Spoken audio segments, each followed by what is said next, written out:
It's Victory Monday here on the Locked On Steelers podcast. I'm your host, Chris Carter. We're going to talk about this one over the Falcons and why it's a good sign for the direction that the Steelers are trying to go in because they're forging the identity they wanted all along. Again, I'm your host, Chris Carter.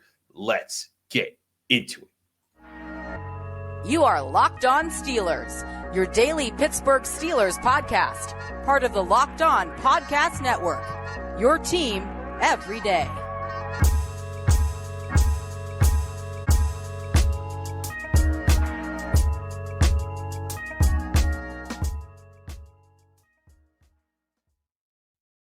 Hello and welcome to the Locked On Steelers podcast. I'm your host, Chris Carter, bringing you your daily dose of all things on the Pittsburgh Steelers. As always, you can find the show on Apple, Spotify, Google Podcasts, Odyssey, and YouTube. If you're watching this video on YouTube, hit the like button of the video if you enjoy it. Hit the subscribe button on our YouTube channel to get all of our daily Monday through Friday episodes, as well as our bonus content. We thank you for making the Locked On Steelers podcast your first listen every day because we're your team every day. Today's episode is brought to you by Prize Picks. Prize Picks is daily fantasy made easy. Just pick 2 to 5 players, and if they score more or less than their Prize Picks projection, you can win up to 10 times your money on any entry. First-time users can receive a 100% instant deposit match up to $100 with promo code Locked On. That's LOCKEDON, Locked On at PrizePicks.com. Promo code Locked On. Steelers fans, your first back-to-back wins of the season, and I got to tell you, it was a gritty win. It wasn't clean, it wasn't pretty, but it was gritty. And I think that was the bottom line for the Steelers. They were able to get the W any way that they could. They fought to the end. I think it was a really good sign for the Steelers that their running game continued to show up. But this game showed many different ways. They're 5-7 now, by the way. This game showed many different ways where the Steelers could have folded, but so many times they found a way to respond. Whether it was the offense starting the game with four straight possessions that got points, with 3 field goals and a touchdown. Still, you want more touchdowns, but they get those points. The offense only has 1 3-and-out in the entire game. Better efficiency there. The defense giving up 1 touchdown drive the entire game, and then when given the chance to pin their ears back at the end of the game, Minkah Fitzpatrick gets the game-clinching interception. Those types of things. This is the type of football the Steelers where this Steelers roster was designed to win. It's not pretty, and they didn't do everything right. Diontae Johnson still with a lot of drops. We'll get to our grades on tomorrow's episode with stars and skulls. There were tons of things that they needed to clean up, that they need to do better. But even in then, this is what a successful team does. This is what a winning team does, is even when you're not playing at your best, you're doing enough to get yourself over the finish line. And that's what this team did in this game. Earlier this season, they weren't doing this. They weren't playing winning football. This was winning football. This was a well-constructed game plan early on. The Steelers came out. They were executing. They were moving the ball. Their biggest hiccups came from on-the-field mistakes, whether it was Diontae Johnson dropping a pass, Kenny Pickett just missing a guy, a missed block here or there. The defense, I think the biggest concern in this game was when the defense was getting mowed down in the 8-play, 70-yard drive that they gave up to the Falcons late in the third quarter. But the Steelers were able to rebound a little bit. They were able to. Malik Reed drew a holding call. I think that's still one of the most unsung points of the game, was when he drew a holding call on what would have been a touchdown run. It forced the Falcons back a bit and forced them to play with 1st and 20 instead of getting a touchdown. That allowed the Steelers defense to kind of regroup, get a stop there, and then from there on, the Steelers offense, took a 9-play, 40-yard drive, ended up having to punt, but pinned the Falcons at the 1-yard line. Good job by Presley Harvin, by the way. But again, this is a game. This is the style they're supposed to play with. You look at the stats from this game. The Steelers able to run the ball. They ran for 11 first downs in the game, ran for 154 yards total, 4.2 yards per carry. Individually, Najee Harris leading the way, 17 carries, 86 yards. That's 5.1 yards per carry. Benny Snell back in the game, 6 carries, 24 yards. Decent day for him. Steven Sims, even on the jet sweeps, 3 carries, 19 yards. Good plays for him. Jaylen Warren had a carry for 5 yards. Derek Watt, another carry, 5 carries by the way, this season for Derek Watt. All 5 have been first downs. This sets the tone for the offense. This is what Matt Canada, what Mike Tomlin, and what the Steelers have been trying to eventually build, because they didn't want to ask too much of the rookie Kenny Pickett all season long. This way, he can throw 28 times in a game. And in this game, 16 of 28, 197 yards, a touchdown, no interceptions. Nicely played game by him. And I'll also say Kenny Pickett looked more efficient. We'll get into more about the specific offense in a minute here. But I think the bottom line is that this team not asking too much of its rookie, not asking too much of the passing offense to kind of formulate something that takes a lot more time to build, but they're finding ways to win. I also think it's very significant that the offensive line has continued to be able to find ways to win in the run game. There, if you look at the Steelers stats over the past few games, this is now the 5th straight game where the Steelers have gained over 100 yards on the ground. That's significant when you look at it. And again, and in those games, they're 3-2 since the bye week. They're 3-1. I think this is what the Steelers were designed to be this year. Run the ball first, have some play action, let Kenny Pickett be efficient in shorter spans. That way he'll get a feel for himself. He'll be better in game situations. And I think he was in this game. Well, again, we'll get more into the offensive breakdown in the second segment, but there were several times where he could have folded and made a bad play, and he found a way to convert on third down or find the open man or get the open guy in open space and keep plays alive and keep drives alive. And that's what this team needs. And this is all being done without TJ Watt still at 100%. Again, we'll get to that part in the third segment of the show with the defensive talk. But this defense definitely didn't have its best day, but still had a good day. You only allowed 1 touchdown against the number 4 rushing offense in the NFL. And granted, you allowed 146 yards on the ground, not what you want, but you win on third down 70% of the time. The Falcons only went 3 of 10 on third down. Situational football, the Steelers are winning it. And this is the identity that they need to be. Again, tough defense, stingy. When they get to the red zone, try to hold them down. The Falcons were 1 of 2 in the red zone on Sunday.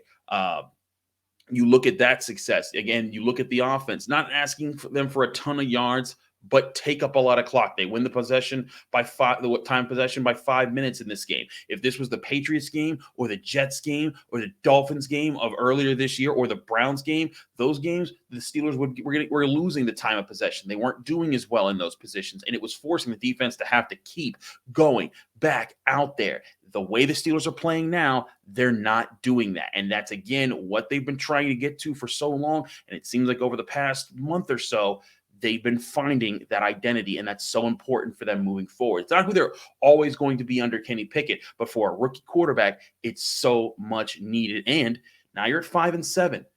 Next week, you got a Ravens team that Lamar Jackson's banged up. Maybe you have a chance to compete there. And you're giving yourself a chance to finish strong this year, which is what I was saying could be coming down the pipe.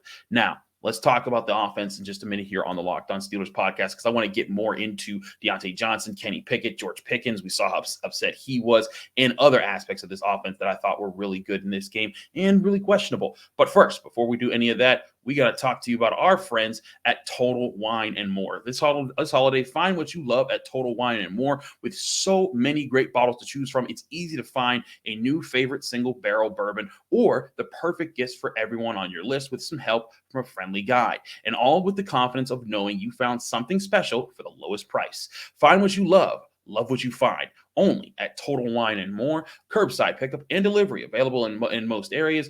Visit TotalWine.com to learn more. Spirits not sold in Virginia and North Carolina. Drink responsibly. Be 21.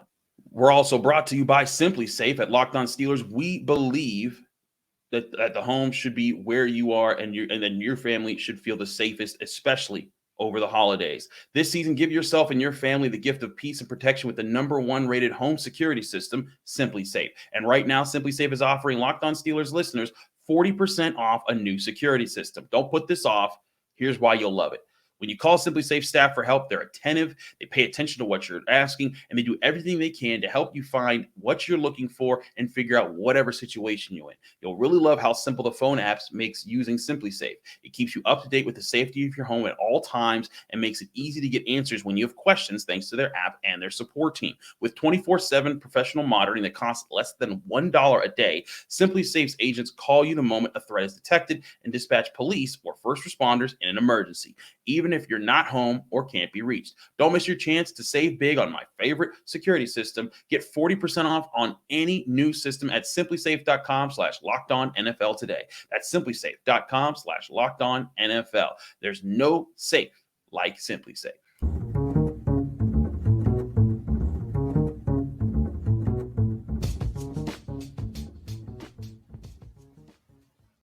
Back here on the Locked On Steelers podcast, I'm your host, Chris Carter. Let's focus on the offense here a bit because there's a lot to break down. Again, the efficiency was the biggest thing for me in this game that the Steelers were able to get. It was being able to move the ball when they needed to keep drives alive, keep their defense off the field, and that is what, in my opinion, is what allowed the Steelers to win this game because it gave the defense enough of a reprieve. Even that drive, even though they didn't get points on the drive and they didn't end the game on that last drive in the fourth quarter where Kenny Pickett on third down tried to do a QB boot out wide to the left.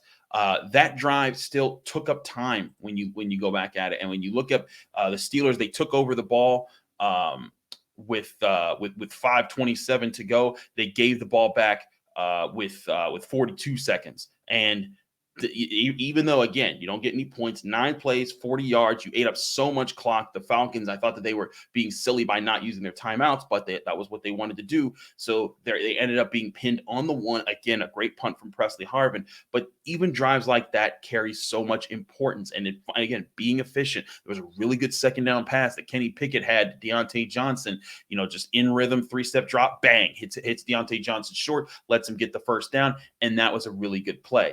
I really think the Steelers in that moment were finding who they were in this game. And again, second half, just like last week, not as good as the first half. This is 3 straight weeks where the Steelers have scored 16 or more points in the first half and then kind of fallen off in the second half. Here's the thing. I don't think it's play calling. They're getting these opportunities. Diontae Johnson dropping open opportunities, missing big chances. There are plays on the field to be made. This group just isn't consistent enough yet. But all in all, still, the Kenny Pickett is finding ways, and that's what you need from him. You're seeing progress. You're seeing him succeed, and you're seeing him, I think, grow into the kind of heady quarterback that handles any situation he's in. I think there's a lot of credit that needs to go to that young man for what he is doing for the Steelers. And this is what I told you way back when. I was like, this is the kind of leader Kenny Pickett is. He's always very steady, whether it's the highest high or the lowest low. He's right in the middle, trying to keep everything calm, trying to keep a cool head, and looking for the next play. Around Kenny Pickett, you can say really good things about the tight end group. Pat Freiermuth, a great 57-yard catch and run, breaks a tackle, makes things happen. That guy's continuing to grow into a top tight end presence in the NFL. Connor Hayward with his first touchdown grab in the NFL in the place where his dad used to play for the Falcons. Huge day. Also, him and Cam Hayward getting a sack and a touchdown in the same game. That's awesome for the Hayward family. Congrats to them.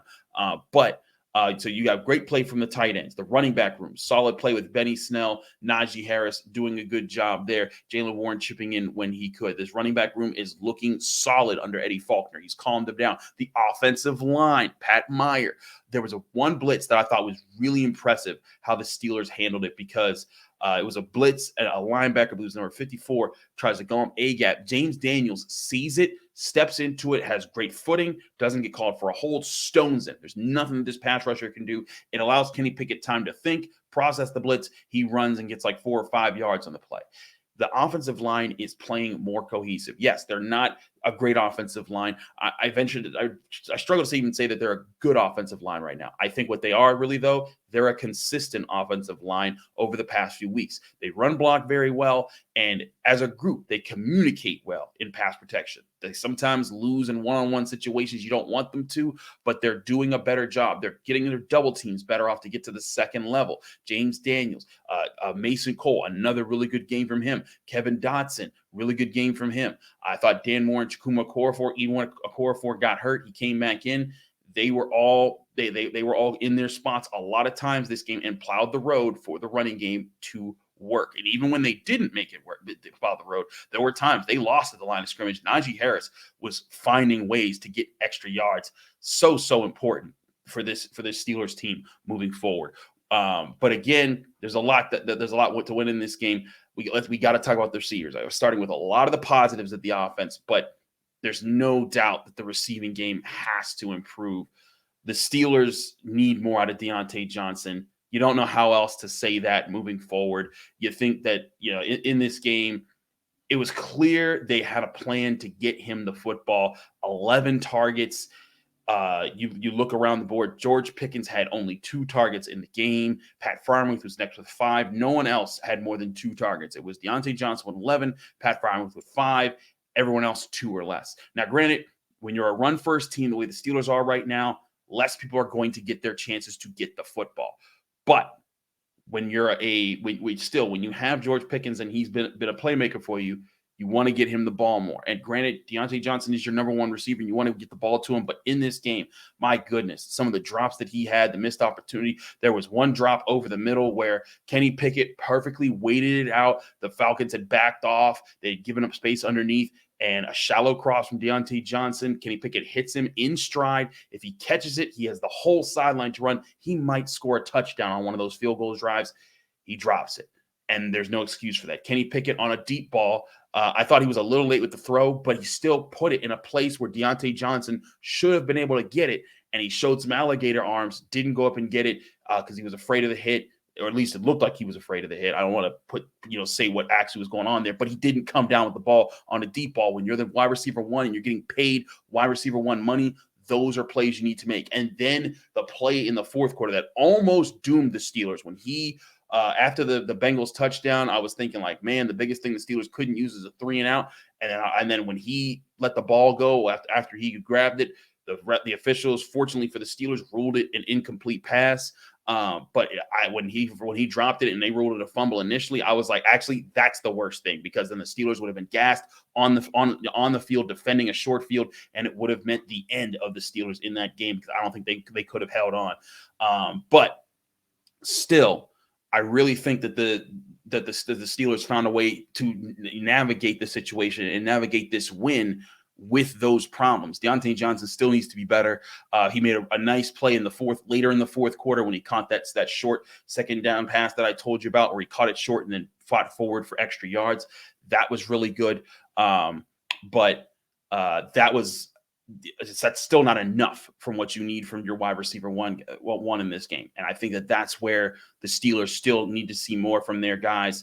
I really will be interested to see how Frisman Jackson continues with this group moving forward, because I think Steven Sims, in what limited opportunities he was doing, he was okay. He had one pass that bounced off the ground when he went down to get it, another where he made an interesting sideline tap but stepped out of bounds before doing it, before pulling it in. And I think again, just inconsistency from that group is hurting right now. If that group could be better and give Kenny Pickett more, I think this offense could be a lot more dangerous. You'll see a lot of these field goal drives will turn into touchdown drives. And that's what the Steelers need to be able to get moving forward. All that said, I still think the offense did a good job of being efficient and finding who they're supposed to be as far as a run-first team that takes advantage of the pass when teams are looking for the run. And you're seeing things coming together for Kenny Pickett. We got to talk about the defense, though. I'm not forgetting them at all in this equation. So we'll do that in just a minute here on the Locked On Steelers podcast. But first, we got to talk to you guys about Prize Picks. Prize Picks is the new daily fantasy game that everyone's going to need to start playing right now, because it's so easy to play. All you do is pick 2 to 5 players. If you have a beat on their day in fantasy, all you have to do is get more or less than their Prize Picks projected stat. So, for example, in this game, if you had Najee Harris and the stat line was 80 yards, if you guessed more, you would have gotten money on your Prize Pick projection, and you can win up to 10 times your money on any entry, and you can make as many entries as you want. It's so fun, so easy, and a great way to make some money while covering sports. And it's not just the NFL; they do NBA, NHL. They're also doing the World Cup. They're also doing college sports. Lots of different ways to make money with Prize Picks. So download the Prize Picks app today, or go to prizepicks.com to sign up and play daily fantasy sports. And first-time users can receive a 100% instant deposit match up to $100 with promo code Locked On. That's LOCKEDON, Locked On, for your 100% instant deposit match up to $100 on prizepicks.com or the Prize Picks app.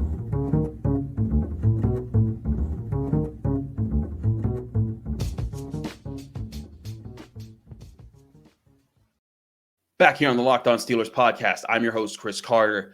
So let's talk about the defense, because this was still a good day for the defense. They got the job done. You only allowed a single touchdown, and you got the game-winning interception. Minkah Fitzpatrick, great job there in the end. He had a hit in the backfield for a tackle for loss, led the team with 7 tackles. Really good day from him. Cam Hayward, he got a sack in this game. Really solid effort from him. I think you saw some good moments from other guys. I think you saw Terrell Edmonds with some good plays. But I think what everyone is going to be saying after this game is that TJ Watt is definitely, like, before you knew he wasn't 100%, but he might be like close to like 50 or 60%, if that, because he is getting blown up on some of these run plays by tight ends and not being double teamed, just losing. And that's not typical TJ Watt. Now, it was said that he injured his ribs towards the end of the Colts game and that he was wearing a rib protector, and that's something added on to the fact that he had a you know what I mean, the chest injury that he had, the torn pec. Thank you. He had a torn pec injury. He had knee surgery. He's been banged up this year, and it's clear he's playing through it. And it's clear his presence is helping, because when he's out there, you see how teams have to at least focus on him. And it's giving Alex Highsmith, Cam Hayward, Larry Ogunjobi more opportunities to win. The Steelers aren't the same sack producing team they've been for the last 5 years that in leading the NFL, but they're still able to win in situations. And again, I think that's a very good sign for what this defense wants to be moving forward. I thought Cam Sutton had a strong day in coverage. They went after him a few times, and he was able to hold it down. I thought Levi Wallace did what he had to do. James Pierre came in certain spots. I thought the biggest question mark for me was at times that run game in the second half got a little scary. And it was some of the flashes of what we've seen when the Steelers defense, even when it's been good, has struggled to defend. And it's oftentimes those stretch runs or those wide zone runs where you see a running back kind of dip out wide, and it gives them, and they either attack the edge or they cut back to the inside to find the interior gap. Either way, when they're doing that, you're seeing the Steelers, sometimes they're coming up, but a lot of times they're not able to fill in those wider gaps. The gap integrity set kind of breaks down, and they start giving up leaky runs to the teams. And you saw in this game, Cordero Patterson, again, contained for 60 yards, but 5.5 yards per carry. That was more of a volume situation. Same thing with Algier, 552 yards, doesn't crush you, but that was on 10 carries, so 5.2 yards per carry. The thing was that the Steelers won enough on third downs and kept them in good third down and distances that it made it so that the Falcons didn't have that many opportunities to capitalize on their run game. They forced the Falcons to the air, where Marcus Mariota was 13 of 24 for 167 yards to the air, had 1 touchdown and threw 1 interception. The last interception, of course, was the last play of the game for the defense, with Minkah Fitzpatrick making a smart play, by the way. He could have walked into the end zone for another pick 6 to add to his career, but he took it out to the sideline. Technically, I know there's some people out there that were like, he could have just walked in with that. That was the smart play, because technically, even though there was like less than 30 seconds, the Falcons were out of timeouts, and their offense is not a throwing offense. If he scores there and the Steelers get the extra point, they're up, 10 points at that point, and the Falcons could get a kick return or a long pass play, and then if they get an onside kick, then they'd be back in the game. But he kills all of that. There's no question of that by just running out of bounds, letting Kenny Pickett take the knee, and the Steelers get the win. Unselfish play on his part all around. Also, I want to say this about the special teams, because I saw towards the end of last week, questions about Danny Smith and, he's terrible. He's a bad special teams coach. Man, go back and look at what the Steelers used to be giving up as far as like scores wise on special teams before Danny Smith became the special teams coach. Go back and look up, like it was a common worry in the early to mid 2010s before Danny Smith took over. And there's been some lapses, but they've been few and far between. And because last week they gave up 1 kick return that put the Colts in a really good situation that allowed them to sort of storm back and get a comeback that in a game the Steelers ultimately won. I saw a lot of criticisms out there about Danny Smith, and sure, the criticisms are fine, but people calling for his head, that was too much. Danny Smith's been a good special teams coach. The Steelers shut down Cordero Patterson in the Falcons return game today. Also, they were also able to get some really good punting in a situation. That was the punt of the year, in my opinion, for Presley Harvin, pinning them at the 1. Really good sign that he's growing. He still needs to be more consistent. In this game, he only punted 2 times. That's a good way to have to punt in this game. But his longest was 47, and then that I think that was the one he didn't have to pin at the 1 yard line. So again, really good signs from him moving forward. Matt Wright out there, 4 field goals, made all of them, made his extra point. The guy's been cash money. They haven't missed with Chris Boswell being out. Nor most teams would be going through a struggle bus right now. So credit to Denny Smith. But again, this defense, the special teams did their jobs. You hold a team to 16 points, you get a turnover, you allow no special team scores. You're supposed to win this football game, and this team did. Again, not pretty, need to clean up some things, but they won the football game. And again, this goes to the identity of what they need to be on a rebuilding roster. This isn't who the Steelers will be forever. The Steelers will develop more chemistry in the passing game. They'll probably get another weapon out there for Kenny Pickett. They'll get a better offensive line to allow for more things to do with the run game. The defense will probably get a healthier TJ Watt. They'll probably invest more at the cornerback position. There's a lot of different things the Steelers will do in the coming years. This isn't who they forever will be. But this year, with this roster, this is the team that they need to kind of fight their way to these gritty wins. They did it on Sunday. They deserve to be commended for that. They did it again last Monday, and now they're riding a win streak, going to play Baltimore in a big game. If the Steelers pull this off, we'll see. We'll break this down all week long. If the Steelers pull this off, they're a game back from being at 500, and they're still in the back end of that hunt for the playoff race. And all of a sudden, the chance at a winning season this year isn't as crazy as people once thought. We'll break down more of that on the Locked On Steelers podcast as the week goes on. Thanks for checking out our show here. I'm your host, Chris Carter. Follow me on Twitter and Instagram at Carter Critiques. Check me out at the Pittsburgh Post-Gazette, where I cover Pitt athletics, and also do the North Shore Drive podcast. Check that out. I'll be breaking down more of this game with Ray Fittipaldo, who was live there in the stadium from the Pittsburgh Post-Gazette, breaking that down there. You can also check me out on Channel 11, WPXI, with a lot of things that I do for them. Thanks again for checking out the Locked On Steelers podcast. We're on Apple, Spotify, Google Podcasts, Odyssey, and YouTube. If you enjoyed this episode, please hit the like button, subscribe to our YouTube channel to get our daily Monday through Friday episodes, as well as our bonus content. We thank you for making us your first podcast listen every day. Back on Tuesday with our grades episode, as we'll break down stars and skulls for the Steelers' wins over the Falcons.